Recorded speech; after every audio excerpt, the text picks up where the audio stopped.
दो पार्ट में तहरीक का एजेंडा है। पहला पार्ट ये है कि निकाह को सस्ता करो, शादियों के फजूल अखराजात, डीजे, बाजा, पटाखा, नकदी, आतिशबाजी, जहेज को दफन कर दो और बेटियों की इज्जत बचाते हुए उसी पैसे को बचाकर अपनी औलादों को पढ़ाओ, ताकि बच्चे पढ़कर मुल्क और समाज की तामीर और निर्माण में पूरी कुर्बानी पेश कर सके। दूसरा हिस्सा है हुकूमत से। झारखंड में 64 मॉब लिंचिंग मुसलमानों के बच्चे की हो गई। ट्रेनों में टोपी दाढ़ी देखकर मारा जा रहा। हमारे बच्चों का नाम पूछकर हमारे बच्चों को मार दिया जाता है, बगैर किसी सबूत, बगैर किसी गवाह, बगैर किसी विटनेस के हमारे बच्चों को आतंकवादी कह के जेल में डाल दिया जा रहा। और ये सेकुलर कहलाने वाली पार्टियां आज तक एक लफ्ज नहीं बोलती कि ये क्या हो रहा है, क्यों हो रहा। हरारे शरिया का मानना है कि हमारे बच्चे अगर दहशतगर्द हैं तो लिस्ट दो, हम उनको निपटा देंगे, उनको फांसी पर लटका दो, हमें मंजूर है।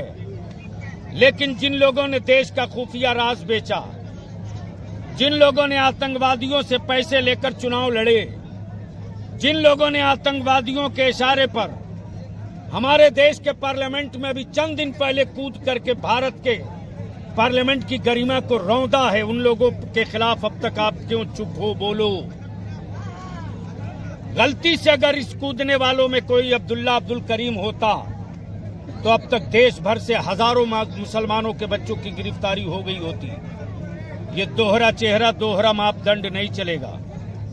इदारे शरिया ने तय किया है 2 कानून बनाना पड़ेगा।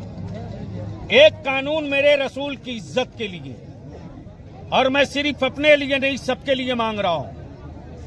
मेरे नबी के साथ किसी भी धर्म, किसी भी मजहब का कोई बड़ा महान भाव व्यक्ति है, उसकी भी इज्जत और उसके भी प्रतिष्ठा का ख्याल रखा जाए।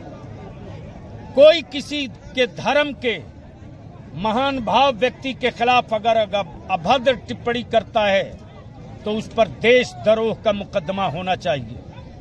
और मॉब लिंचिंग, बगैर सबूत के दहशतगर्द, बगैर किसी प्रूफ के आतंकवादी कह देना, और अखबार और टीवी वाले हमारे बच्चों को शहर और समाज में जीने का हक छीन रहे हैं।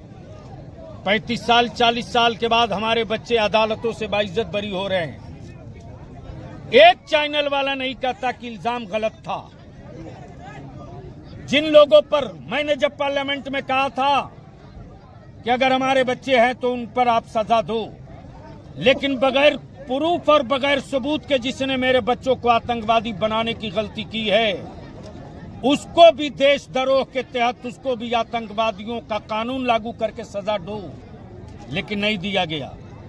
तब इदारे शरिया ने तय किया 2 कानून बनाओ, एक नामूसे रिसालत का और दूसरा जिस तरह दलित और आदिवासी भाइयों को समाज में, देश में इज्जत के साथ जीने का हक है, उसी तरह मुसलमानों के बच्चों को भारत में इज्जत और सम्मान के साथ जीने के लिए मुस्लिम सेफ्टी एक्ट बनाया जाए। शुक्रिया।